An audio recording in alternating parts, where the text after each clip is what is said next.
A couple months ago, you told me the movie star Yes. era Yeah. is dead. Dunzo. Explain. Uncommon Creative, the FILMPAC podcast. So I'm always excited about all of our guests on the show, but today we have another special one. Now, recording artist, actor, model, voice actor. We have a lot of on-set experience together. Let's go. Also, little detail, my brother. Hey, In-law. let's get it. Right, yeah.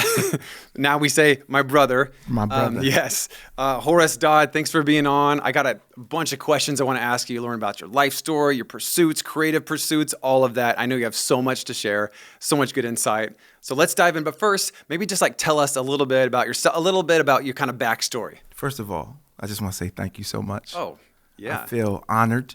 Thank you. You are my brother. Love you so much. Thank you so much. Yeah. Oh, it's good to have you, man. It's a big honor. Oh, good. FILMPAC. Love it. It's mutual. Is it? It's mutual. Let's go. Let's go. I love that. Hey, my name is Horace Dodd. You've already given me the let's get ready to rumble intro. So look. Hype you up, man. Yeah. Look, I need a hype man. Let's go. Actor, model, musician. From the East Coast, born in New York, Brooklyn, New York. Once a New Yorker, always a New Yorker. All right. Grew up in Connecticut, so got a lot of roots there, a lot of family and friends there. And yeah, I'm based in LA now. Been living there for nearly a decade now, 9 years to be exact. And now we're here. Yeah. We're here at the Awesome. FILMPAC podcast. Yeah. Let's get it. Let's Love it. dig in. Love it. And you know, you talk about Connecticut and Yeah. Brooklyn. Maybe tell me about those years a little bit, like young Horace, I don't know, teenager Horace. Yes. What did he want to be? What did he want to be when he was growing up? I wanted to be Michael Jackson. And I mean, a lot of kids wanted to be, right, when we were kids. And then I quickly found out that I am not as talented as Michael Jackson and that Michael Jackson is like a one of one. So I pivoted and I was like, maybe I could be the Michael Jackson of like sports, of athletics, right? I could bring that entertainment value there. I discovered football.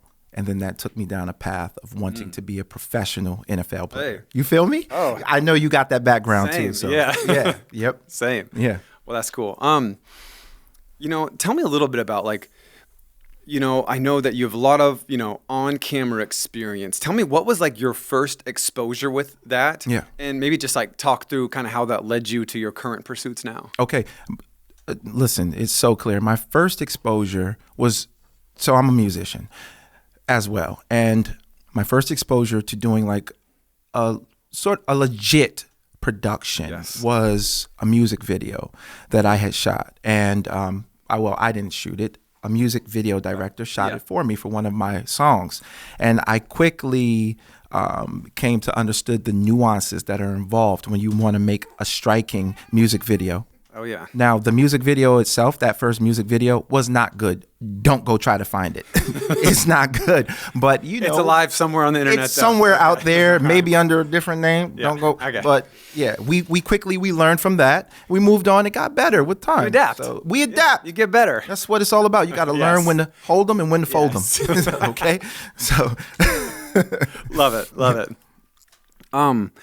You know, in terms of, you know, I know that you're multi-talented.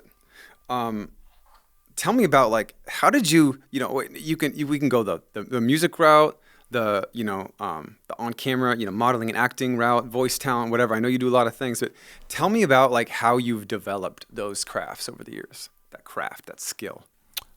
Okay. So I started on a reality TV show called Love and Hip Hop Atlanta. Okay. Yep. Okay. So very prestige show. I'm just playing. Your standard ratchetness of, you know, reality television. And I got this bright idea after being in front of the camera that I wanted to move to LA and win an Oscar. Okay. I thought my performance was good enough to win that Oscar, bring home the trophy, right? So my brother had been living in LA for 3 or 4 years at that time. And he was working at a gym in West Hollywood called Equinox. And everyone who lives in LA knows of Equinox, right? So you got a lot of celebrities, a lot of high profile individuals that train there and do other stuff as well. And my brother was training some celebrities and I was like, bro, hook me up. Like, put me on. Yeah. And he was like, that's not how this works. He said, you're actually going to have to move here, and you're going to have to put some work in, and you're going to have to do this like for real if you want to do it. And about 4 to 6 weeks later, I was living in LA, sleeping on his couch, figuring it out. Humbling.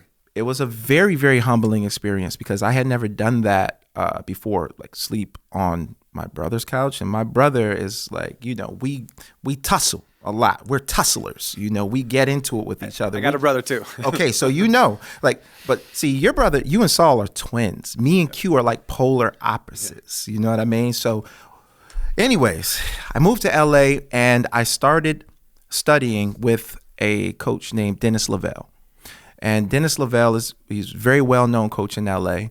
And he saw some talent in me. He saw that I could do it. Of course. And he said, look, if you want to put the work in, and if you really like grind at this, and if you're focused and you can execute the things that I'm trying to teach you, you may have a shot. And here we are. Nice. So, yeah. Nice.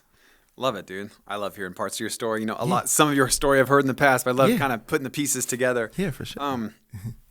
You know, everyone's kind of on their own journey, right? And there's little steps along the way, and then there's like leaps. Yes. Maybe tell me about like a big moment for you in your journey. The big moment for me was, okay, so I met my now wife, who was my girlfriend back then, Amy, who you know because that's your sister-in-law, right? Okay, we family. I met her at Equinox, and she had been signed to a commercial agency. And she was like, I don't know, you look kind of good. You're kind of cute. You're kind of cute. I think I could hook you up with my agent. And I was like, yeah, okay. And she was like, yeah, you're going to need to get some headshots. For those of you who don't know, these are like professional photos, right? So you need some headshots. So I got the headshots done. I gave it to her and I said, you think these are good? And she was like, yeah, you kind of cute. You kind of cute. I think they'll take you. So they ended up signing me to this agency. And I was like, look, I don't really want to do commercials. I want to do like theatrical. I want to be in feature films and I want to do television. And they said, that's not how this works.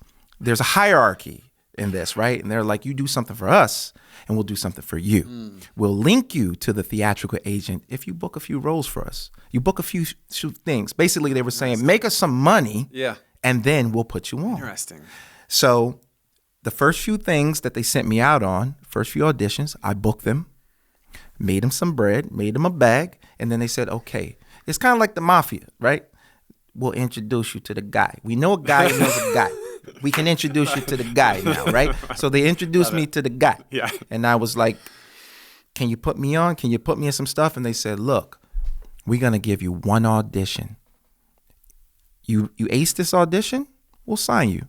If not, hit the road. Everything's on this. I put everything on red, right? Yeah. Put it all on the table, all the chips. We pushed it all in, all the chips. I went in, booked that bad. Very first audition, crushed it, booked it out the park. They said, we're going to sign you. Welcome to the family. So that's how I got it. Yeah. You're in the family now. Nice. Blood in, blood out. Yeah, that's how we did it. Yeah. Nice. Love it, dude. Now, tell me a little bit. You know, I know you're a, working dad, husband. You got other things going on in life. Tell me about some of the sacrifices, some of the personal sacrifices you've had to make along the way to make this, a success for you. Man, I mean, there's so many. Obviously, I could talk about, I love Krispy Kreme. I've had to sacrifice my Krispy Kreme donuts. Shout out to the Krispy Kreme in Burbank. Y'all know me. I used to be in there like every other weekend, but I had to sacrifice that. But that's minor. You feel me? Oh, yeah. I think a lot of people aren't willing to do that. A lot of people are not willing to sacrifice their Krispy Kreme glazed donuts, okay? But that's a minor sacrifice. For me, I feel like as far as my craft is concerned, since we're focusing on the craft, for me, the main sacrifice I've made is just the entertainment value that I get. I don't really get to experience that anymore. And I'll tell you why. It's because when I am experiencing or taking in a piece of content, I can't look at it from a civilian standpoint per se. So I'm breaking everything down.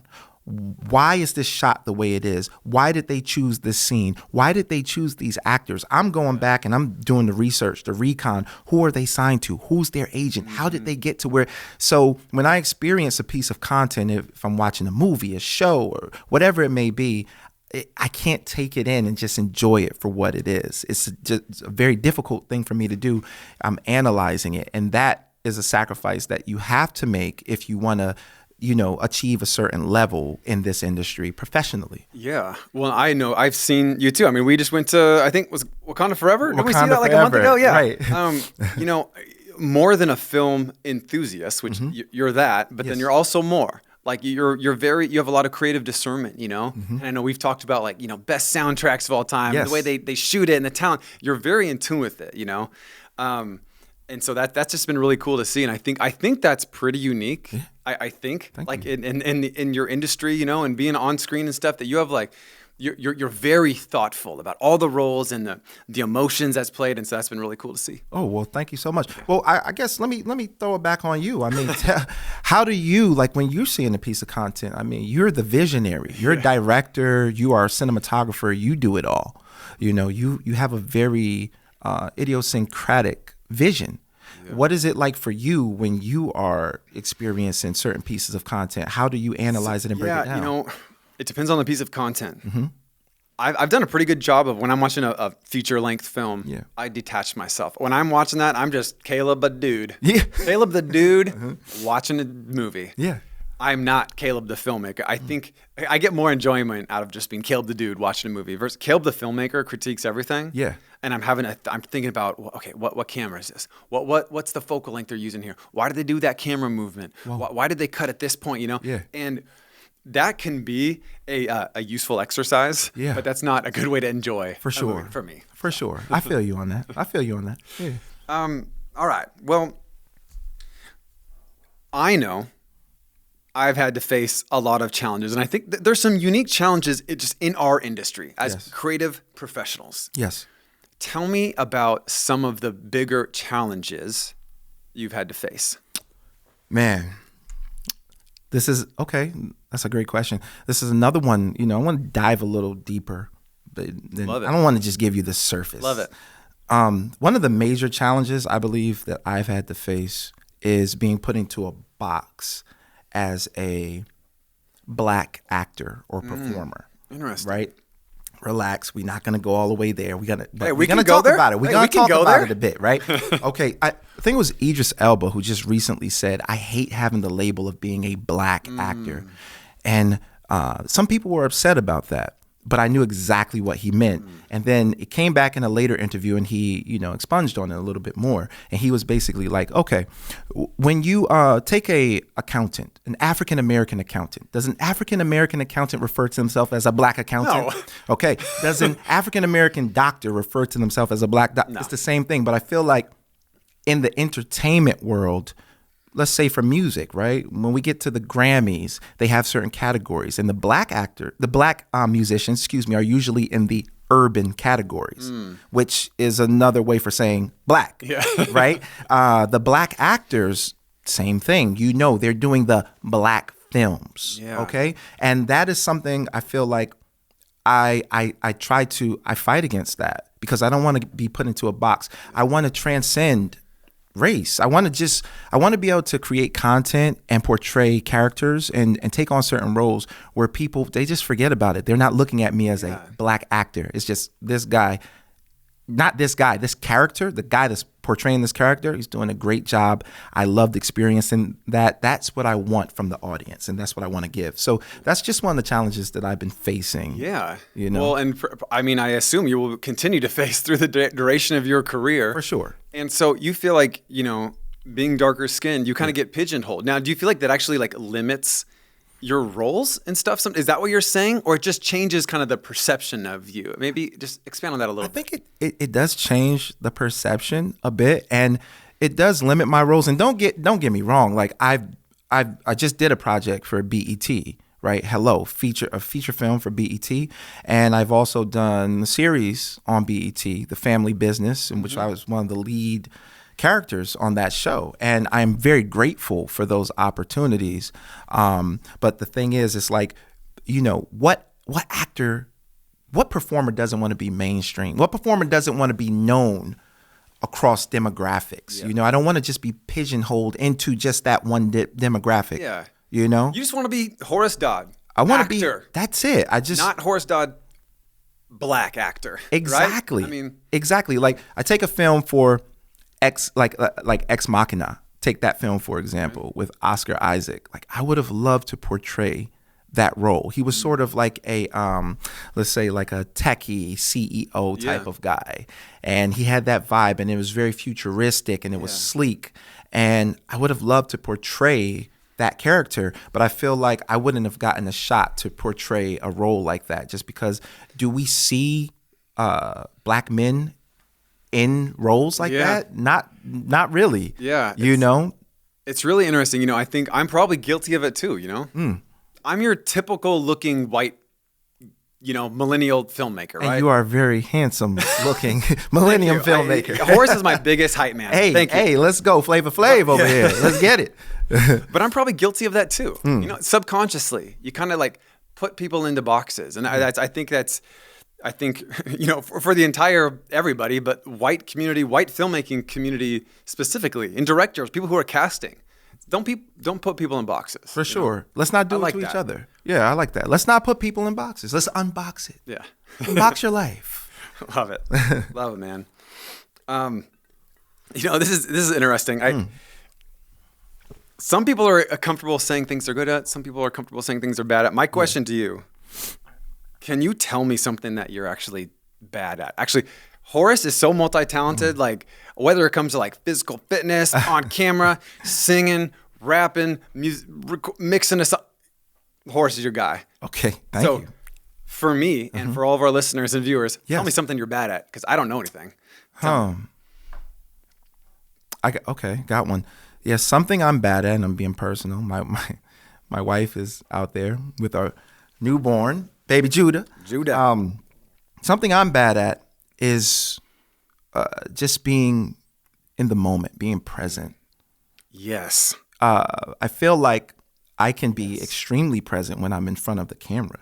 When I'm home and I'm with my family, and I realize that I've struggled with just being present and being in the moment with my family, and with the people who love me, my friends as well, because, I get so caught up and wrapped up in thinking about career. Where do I want to be at? Where am I going to go? Yeah, you're thinking about the next thing. The next step. 2 weeks, 2 years down the road. How am I going to do it? How am I going to put together the plan? And it kind of consumes me, and just being present. And I just got to say, man, thank God we've been blessed to have a newborn, a son, Judah. And it's helped me. He's my second child. I have a daughter, 6-year-old, and it has just slowed things down for me. And it's made me realize I need to be here. I need to be here for my family, for my children, for my wife, and just let things flow and focus on the things that are important, which is family. I know this sounds super cliche, but it's the truth. It really is, So I've been working on that, and I've been very conscious about being present in the moments when I'm spending time with my friends and family. Yeah. I remember having that thought, actually. So we had Horace and his family over for Thanksgiving this year. Yes. I made ribs. You did. You killed it. Yeah. Killed it. Was that sauce homemade? Was that homemade? It was yeah. Let's go. It was something like that. Let's go. But I remember having this moment of like, after a few days off from work, like a long holiday break, that's when I feel like I can finally detach. And I remember sitting around the table, some friends and family just eating. I'm like, this is what life's about, you know? Like I'm super driven in the workplace, with my career, entrepreneurship, all that. But when it comes down to it, when I lay my head down at night, that's not what brings me any comfort or joy or peace. It's like, it's my family, and it's like being present. It's being present for them. Absolutely. So I think that's a really good point to make. Well, I've learned that from you, man. Just seeing how you and Betsy and you guys you're like your servants. It's very tough to do that, especially when you're super successful, as you guys are and as you are. It's tough to be a servant because you see it in other people who are very successful as well. They're like, well, I don't really have to do that.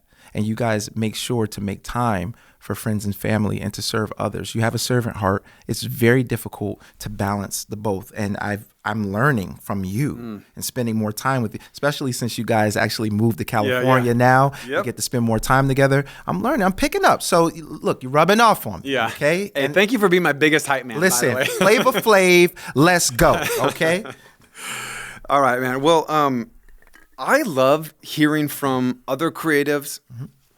I love trying to get to the heart, to the core of like what people are good at and like their like purpose, you know.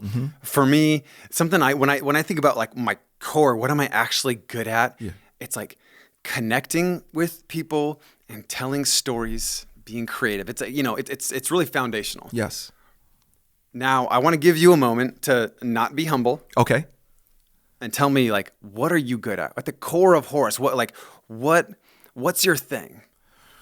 Man, my thing, honestly, I always say this. I tell this to Amy too. In another lifetime, I think I would be a great psychologist. Oh yeah, I'm good. Oh, I see it. You feel me? Yes. Like, I'm good at I understand people. You do. I'm good at reading people. I'm good at understanding like microaggressions and body language, and I take that and I'm like, how can I meet this person halfway? How can I meet them on their level, right? I read someone and I say, hey, I want to get to know you without saying, I want to get to know you. That's what I'm good at. And I feel like I've been able to take that and use it in my crafts as well. You know what I'm saying? Totally. And, I would say in my experience with, filming and being on set, working with you and 1,000 other people, there's a difference between a model and an actor. Yes. Okay? Yes. Now, hear me out. There's a difference. There is. You're an actor. Yes. And part of that is what you just said. You know how to connect. You know how to like, oh, what's the mood? And you even ask me sometime. You're like, hey, what's the vibe? What's the mood here? Yeah. And you read the room, you figure it out, and you do it, and you execute. And and a model. Yes. A still frame. Yes. They can look cute for a second. Yes. You got to sustain that for a scene, right? For a shoot, Stamina. For all day. Yeah. Stamina. But you just said it. That was the perfect. You got to know how to read the room. Yep. And I feel like, listen, I'm gonna pat myself on the back. I have become a master of reading rooms. I affirm that over time. Because I've been in so many different situations. I've been in, the super high class, like breakthrough glass ceiling situations where I'm like, I don't even know what I'm doing here. And then I've been in like situations like on the street level with people that I'm like, I don't even know what I'm doing here. Like how, and I've been able to make it out and survive. So I take that into my profession. Every single day I bring it with me. I bring all those tools into everything I'm doing every day. Nice. Yeah. Well, as you know from some of the questions I've already asked, like I like to hear the good, the special, the success. Yes. I also like to hear the bad. Okay. The failures, all of that. So tell me, when you think back on your last however many years pursuing this, what is your biggest fail or your biggest regret? Man, my biggest regret, and I think about this all the time. My biggest regret. So as a musician, when I was the first urban artist. Here we go again, right? First urban artist that was signed to this publishing company called Songs Music. Okay. Songs was based out of New York City, and they just a few years ago was bought out by the larger publishing company, Cobalt. Okay, everyone knows Cobalt, right? Cobalt's huge. They have massive artists. So I am now a Cobalt recording artist. I'm underneath their publishing company. And when I was first signed, I signed this deal as a songwriter and a producer. And at that time, my ego wouldn't let me be the songwriter and producer. I wanted to be the artist. I wanted to be the person in front of the microphone, in front of the camera. I wanted to be that person.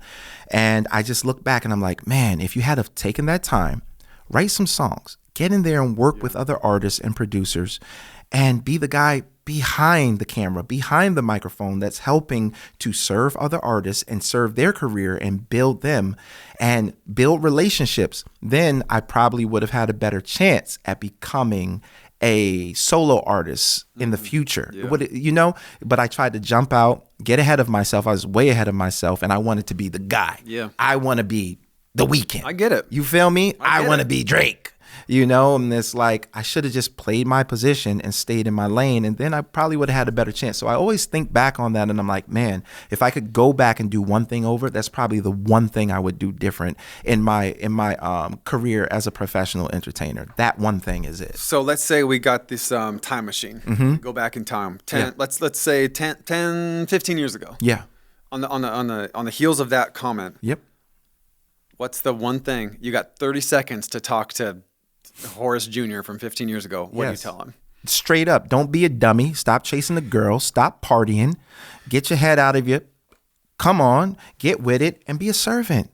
Serve. Use the you have a skill set. Use that properly, and eventually, you will get what you want. If you try to jump the gun, you try to jump out there too quickly, it always backfires. It always does. Yeah, and so if I was to summarize, I would even say it's like be patient. Patience is a virtue, for real. Yeah. It really is. Yeah, most of us don't have that. I don't know that I do myself. I think I'm still working on it. I don't know, man. You grind it up from the bottom. I mean, how long is FILMPAC? What is this? It's a 15-year-old company, right? It was first conceived August of 2016. Wow. So we're coming up on 7 years. Wow. 7 years, yeah. Wow. And that's taken some patience. I feel like of all the pursuits in my life, this is the thing I've been the most patient with. Man. I've had many times where I felt like giving up, throwing in the towel, going in a different direction, but I've just kept with it. Bro, it paid off. Yeah. You got the bag, too. You got the bag. Hey, flex on him a little bit. Let's go, my man. Hey, we're still working on Let's it, but go. yes, Hey. we got a good trajectory. It's a very good trajectory. Yeah, thanks. Yes. Yeah. Thanks, man. It's fun. Hey, so you've been on a ton of cool sets and projects and all that. Tell me, what is the coolest project you've been a part of? All right, come on, man. I mean, it's got to be Narcos, right? It's got to be Narcos. Right. I was at a wedding last year. We're doing a wedding, and afterwards, someone comes up to me and said, "Man, you're Mark Wheeler from Narcos." Nice. I was like, "Who would know that?"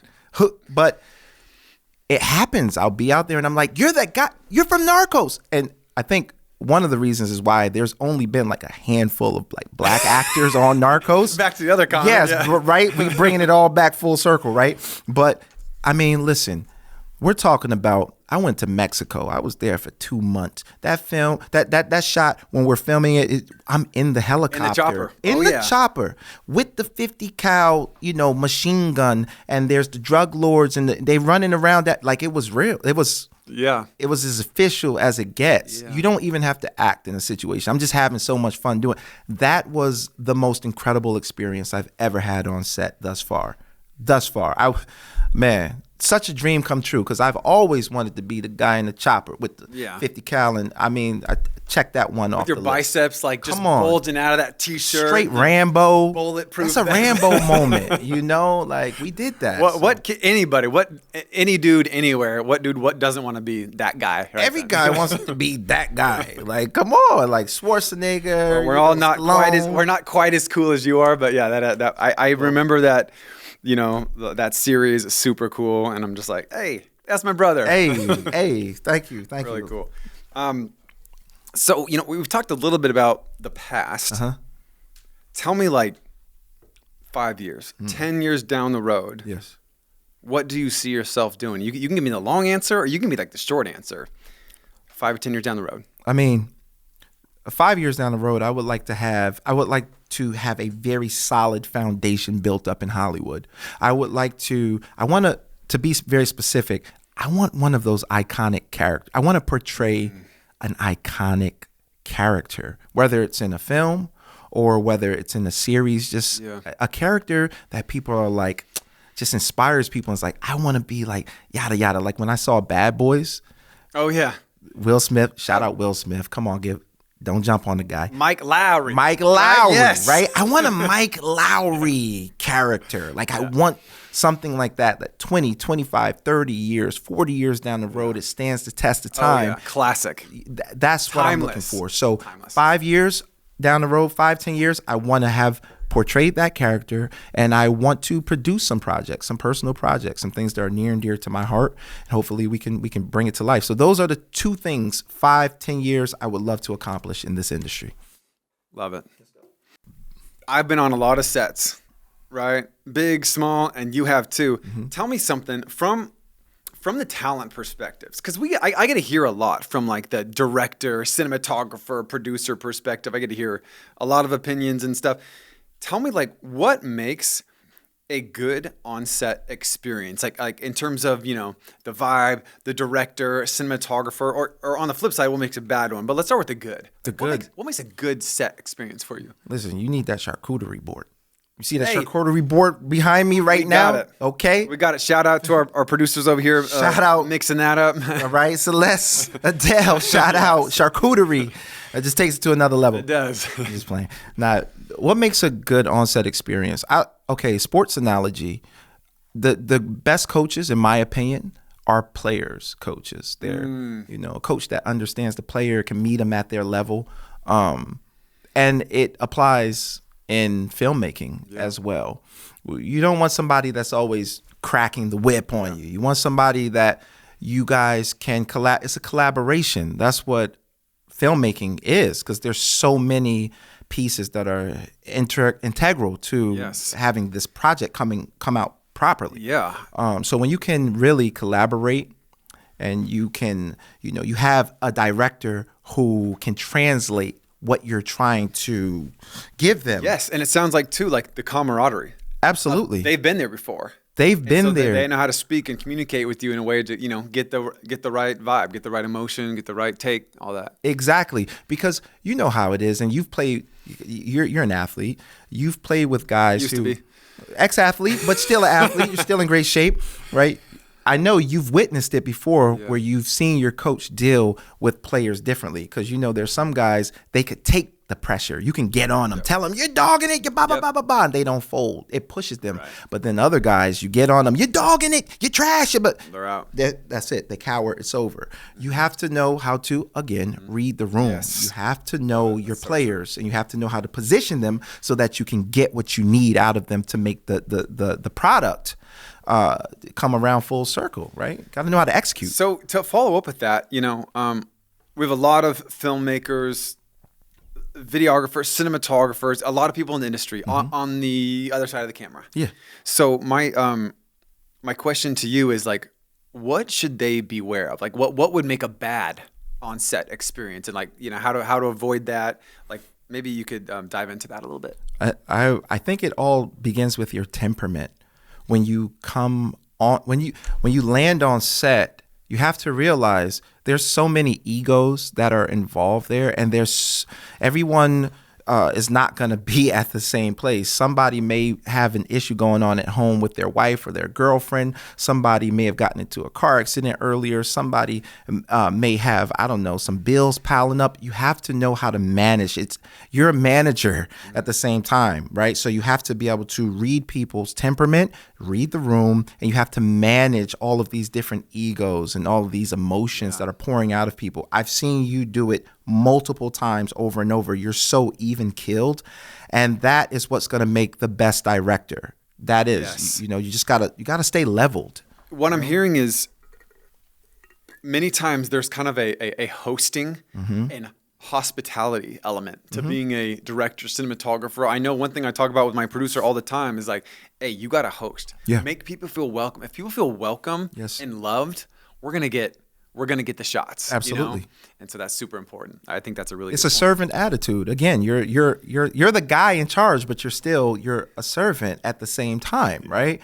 And I think when you get the egos, when they get crossed up, and when you're like, no, I'm the guy in charge, you're gonna do what I tell you, that's when things go bad. Yes. Right? Yep. So I guess on the heels of that, like, is there one experience that stands out as, like, that was the worst on-set experience I've ever had? Do you have a story for us?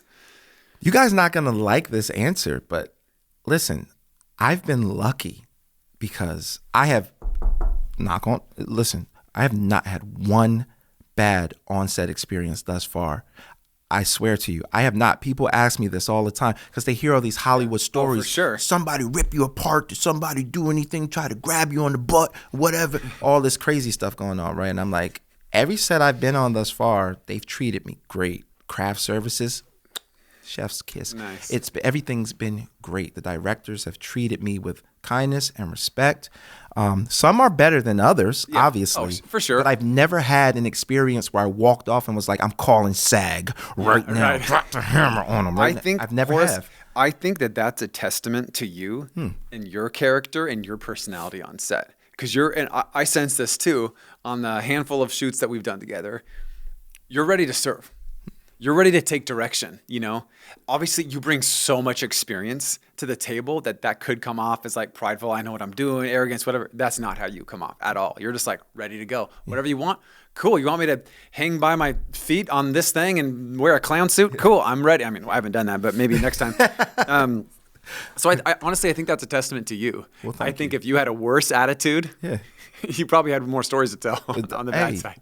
That actually, I dig that. That makes some sense. Yeah. You know, I feel like it's to be a professional entertainer, to work in this industry professionally, it's a privilege. I've come across other artists, other actors, musicians, they feel entitled. Like, it's like, I should be there and I should get this and you're going to do this for me. It's a privilege. I've been in such worse situations than this is cake. Like when I get to go on set and have fun and just live out childhood dreams, what more could I ask for? It's a privilege. And that's how I go into every single project that I work on. Everyone from the biggest to the smallest, everyone is the same. Yep. I have to remind myself of that too on set some days. I kind of throw a pity party for myself. I'm like, man, I'm carrying the burden of so many things. I got so many things on the to-do list and all this. And then I remember one time I was walking, it was like sunset. I'm walking on doing this beautiful hike where we're doing the shoot at sunset. I'm like, this is my job. Yes. I'm just walking around with, fun people, the camera. I'm outside. I'm wearing flip-flops and shorts and a T-shirt. It's like, that's it. You made it. Yeah. You won. Exactly. You hit the life lottery. Like, you hit the jackpot, bro. You did, for real. Like, I don't want to, I guess, harp on this too much, but like, you're a multifaceted creative. Yes. And from, I know you've kind of directed some of your own music videos and you've done a lot of things. So tell me, for all the directors watching out here, filmmakers, what are you looking for in a director? And I like when you're about to hire somebody, you're thinking you got a project in mind. Like, what's important to you? To me, it's just, I do my research and I try to see does this person have the same sensibilities that I have?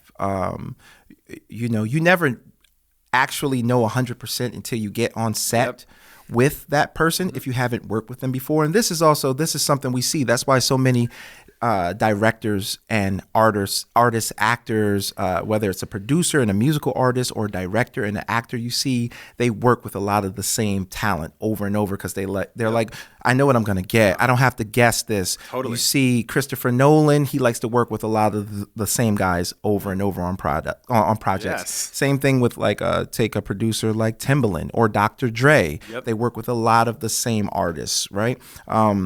Like my man Josh, who's over here, shout out to Josh, right? We did a music video together, 18 months ago, and I did some research on him, and we talked, we had a conversation. I told him what I was trying to execute with this particular project, and he was like, I get that. It makes sense to me. And I was like, I do see that you really do get this. You understand. I asked certain questions to see if they can answer them in a way that's going to give me confirmation that if I work with this person, it's going to go fairly smooth and we're going to get the product executed the way I see it, the vision. And we were able to do that. We turned out a great product and it was amazing. And now we're here now. So yeah, those are some of the things I look for, man. Just does this person share the same sensibilities that I have? Will we work well together? And that's it. Yeah. I know in this industry, it's a grind. Mm-hmm. Especially as the talent, on-screen talent, auditions, callbacks, all that stuff. Maybe I guess I think a lot of that's for a lot of people in the world, that's kind of like a foreign concept of like, auditioning and the callbacks and the waiting to hear. Maybe just talk a little bit of that. Maybe provide some color on like what that grind is like. Who? Use another sports analogy. In football, as take the cornerback position. Oh, yeah. Right? You know about this, Oh, right? yeah. You know about this. As a cornerback, you're not going to win them all. You're going to get burnt. You might get burnt for a 75-yard touchdown, right? You have to have a, short, like your memory. You got to let it go. Yes. You got to just let it go. And you got to come back and you got to play the next play and go hard. Can't let it beat you. It's the same thing in the film industry as an actor, because you're going to get told no a lot. Yeah. Okay? You're going to get told no like 80 or 90% of the time until you become an in-demand actor, somebody that doesn't have to audition anymore. Then they're just throwing every role at you. McConaughey, Leo, those guys. When you're a big dog, like one of those guys, A-lister, right? Yeah. You don't have to audition. You don't have to worry about these things. Until then, you have to have thick skin, and you have to be able to take the no's, and don't look at it as a negative. Start looking at it negatively when casting directors aren't calling you in anymore, when you're not getting auditions, when they don't want to see you. That's when you go, I need to change something. I got a problem. Until then, as long as you are getting auditions and you're building your relationships with the casting directors and these directors, you're getting on set and they keep calling you in because they see something. They're like, maybe this is the right role. And when the right role comes along, you will know it and they will know it, and you will book that role and you're in there. So that's it. You just gotta have thick skin and keep moving. Yeah. That's what it's all about. I like that. Yeah. Yeah. Keep going. Yeah. Never give up. Don't. One thing that's really important to me is, and I talk about a lot on the podcast, is balance. Yeah. And I know we're like in the same stage of life. We got 2 kids. We're pursuing things. Our wives are sisters, right? So we're in the same boat, man. Yes. Talk a little bit about what it's like balancing, family and life, and taking risks and like financial responsibility for a family, and like the burden of like a father and husband and pursuing your dreams and this. Like, maybe can you provide some color on that? For sure. I mean, my wife takes a lot of the burden off of me. We came into this industry together. She was a model. Yep. She's worked with you before. Yep. And so she understands. I think we built that camaraderie before we were even married. And we sort of just piggyback off of one another. When it's time for her to jump in and do her thing, then I pick up the slack. And when it's time for me to jump out and do my thing, she picks up the slack. So we have a great balance, work, family, home life balance with each other. She trusts me.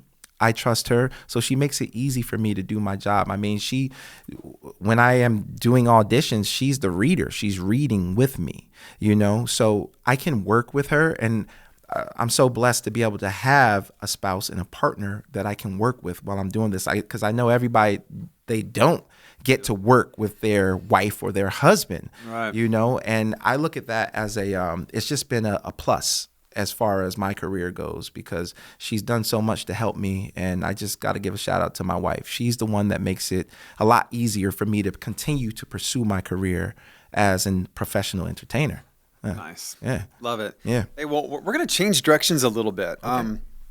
I know that you're super knowledgeable and educated on all things filmmaking in the industry. Uh-huh. And, when I look at the industry right now, I'm seeing this shift and the tides changing of like talking about big budget feature length films versus like the future of all these streaming platforms popping up, and how these movies and films are being funded. Like maybe you could like give your take on like what is going on right now. Wow. You opening up I know that's can of worms with this. Man, this is going to make a lot of people angry. I'll keep this one sort of surfacey and quick and to the point. COVID changed everything. It really did. It sped up a lot of changes that were going to naturally happen. COVID just sped it up. Everybody at that point was like all the major studios said, we need a streaming service.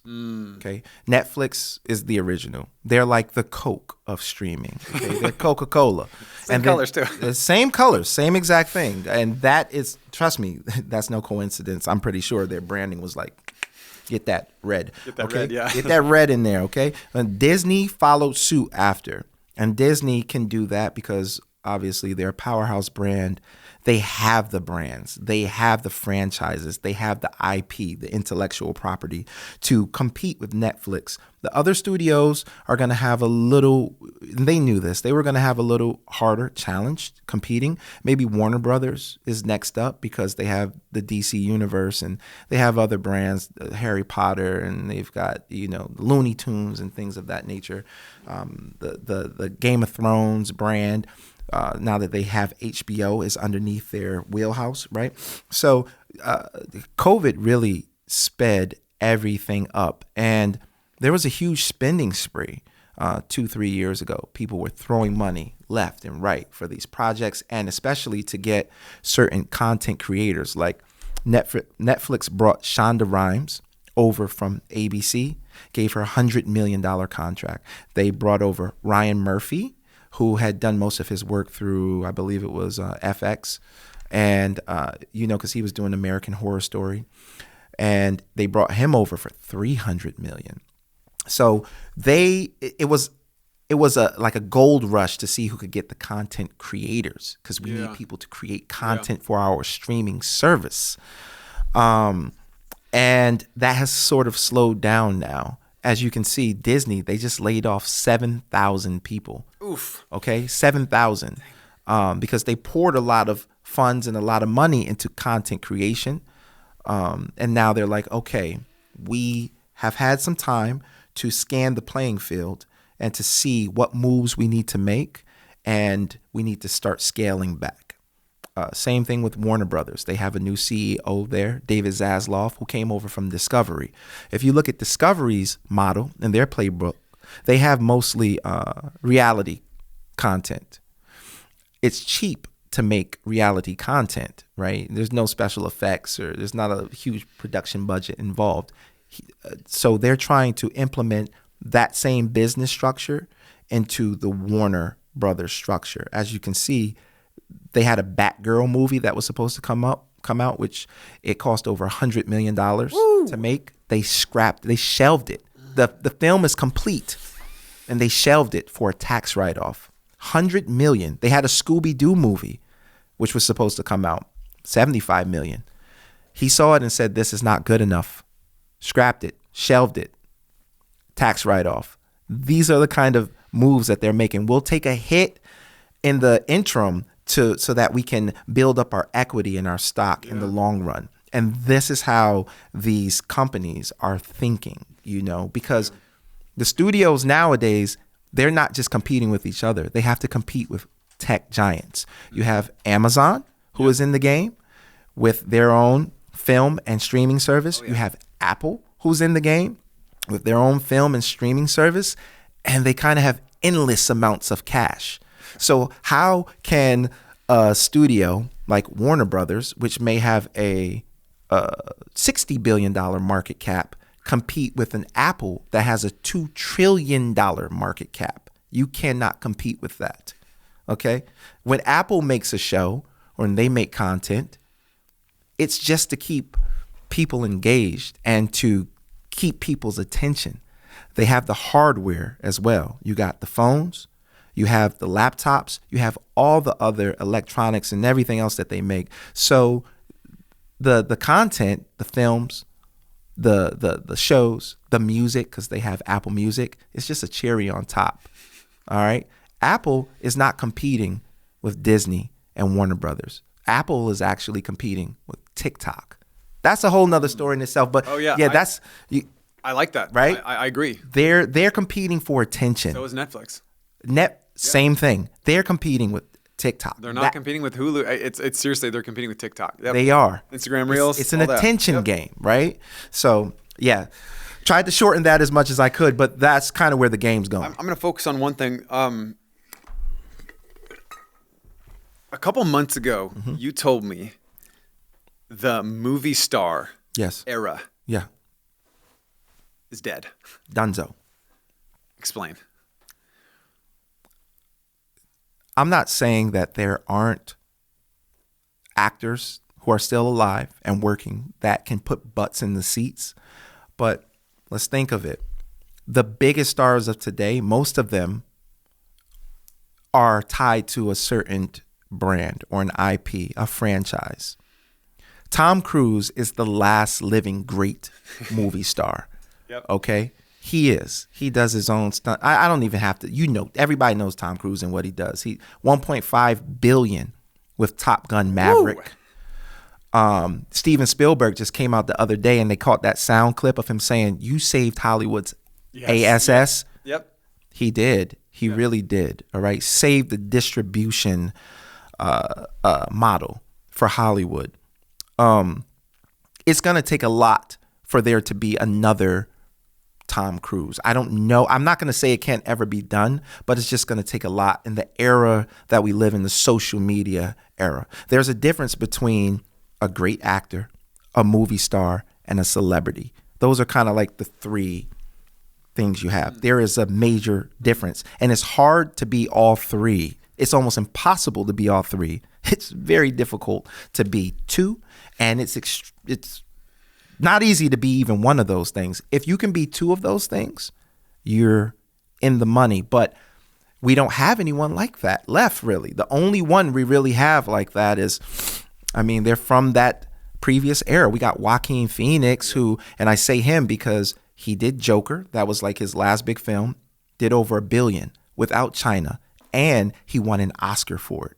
That shows I can put butts in the seat and I can still win awards at the same time. However, it's tied into the Joker franchise. It's not like this is some IP that no one knows about. Everybody wants to go see a Joker movie, especially if it's good. But an actor like Leonardo DiCaprio, a true movie star and a great actor, because his name alone can put butts in the seats, and he's going to win awards as well. Denzel Washington puts butts in the seats, going to win awards. That's what people are looking for in the industry. Yeah. Great actors and a movie star, and it's very hard to come by. Very, very difficult to come by. I've been doing this for a long time. Filming, directing, all of that. Making videos, making films. Without fail, every time. I still get pre-shoot anxiety, stress, nerves, butterflies, whatever. Yeah. And that's pretty common on people behind the camera. That like if you're, it just happens, and we can go more in depth with that later. But do you get that too? Absolutely. Tell me about that. How do you overcome that? Another sports analogy. It's like when the kickoff, first kickoff of the game. You're standing back there. You're waiting for I remember. Leading up until that moment, the butterflies are in your belly. And so, you played at Oregon. I was at Penn State for 2 years. Yep. Transferred to BC. So I've played in stadiums over 100,000 in the stadium. Yes. They're all looking at you. You got to catch that kickoff, or you got to take that handoff, or you got to, catch that pass. And as soon as that ball is in the air, that's when everything changes. Up until then, I feel it. The nerves are racking, but when the ball's in the air, when that red light comes on that camera and it's time to go, it's game time. And let's play. It's almost like your body's like prepping for that. It's like it's doing something in there to get you ready for that moment. It's like laser focus. So this is your task at hand. Absolutely. Same thing. I remember that same feeling. My legs would be jello back in the day. This is like a long time ago. Remember, I'm Uncle Rico here, thinking about these old football days, standing back there waiting for that kickoff. Yes. I'm breathing heavy. Yeah. I feel like, can I even run right now? I'm definitely not going to be able to catch this kick. But once that ball hits your hand, it's similar to picking up the camera. It's like, oh, it's go time. Yeah. Now you snap into it. And I'm certain, some of my, staff that they've seen me, I think they've seen me kick it into gear like that, where I'm kind of like, I'm quiet and focused and it's go time. It's like, all right, here comes director Caleb. Yes. Yeah. And he's bringing some energy. Absolutely. It's a muscle memory, it's all the, the work and the dedication that you've put in, you take those reps. during the week, during the off season. And when it's game time, when the clock starts, it just sort of kicks in. Yeah. It's time to go. You let everything go, and you let the work that you've done, you let that take control and take hold of the performance and what you're doing. That's it. That's what happens, you know? Oh. we could talk football for a long time. I know. So many memories. But hey, listen, Horace, thank you so much for coming on. And, you know, your story is inspiring. And let me say something, too, that, you know, a lot of us, we're on this journey, right? Pursuing our goals, pursuing that mountaintop moment, whatever that destination is. And I am so filled up, and I feel like it's just so inspiring to hear other people who are on the journey, and maybe they haven't arrived yet. Mm-hmm. I haven't. I don't know that you would say you have either. Maybe in other ways, but career-wise, I have not arrived. And I love hearing people's stories. You're in the thick of it. Yeah. So am I. Yeah. And it's really cool and inspiring. It's encouraging. I hope that this was like encouraging to other people out there. There's the struggles, the balance, the chaos of this world, and just pushing through, working hard, staying focused, being creative. So thank you so much for coming on. And yeah, well, I think we'll got to have you back, don't you think? Oh, thank you so much. I would love to come back and just and I love you, man. I love you, bro. Thank you so much for having me. This was amazing. Thank you. All right. Thank you. And we'll see you later, guys. Let's go.